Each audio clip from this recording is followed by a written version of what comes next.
अस्सलाम वालेकुम दोस्तों, आप देख रहे हैं WTV। मेरा नाम मोहम्मद वारिस है। आज ये फुटेज एक इंडियन सोल्जर की चल रही है। वाघा बॉर्डर पर टांग उठाते उठाते खुद ही उठने लगा था।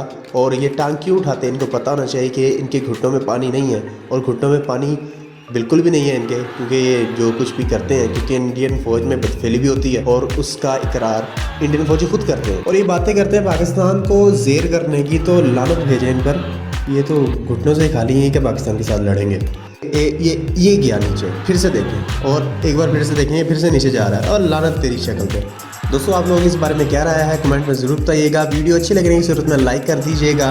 और अगर आप पाकिस्तान और पाकिस्तान आर्मी को सपोर्ट करते हैं तो हमारा चैनल सब्सक्राइब कर लें और इस आर्मी पर लानत भेजते हुए बेल आइकन हिट कर लें, ताकि हर नई आने वाली वीडियो की अपडेट आप तक पहुंच जाए। अब आपसे मुलाकात होगी इंशाल्लाह नेक्स्ट वीडियो में। तब तक अपना और अपने दोनों का ख्याल रखिएगा, अपनी दुआओं में याद करिएगा। अल्लाह हाफिज़ नासिर। और आखिर में एक बार फिर से लाख दी लानत दी।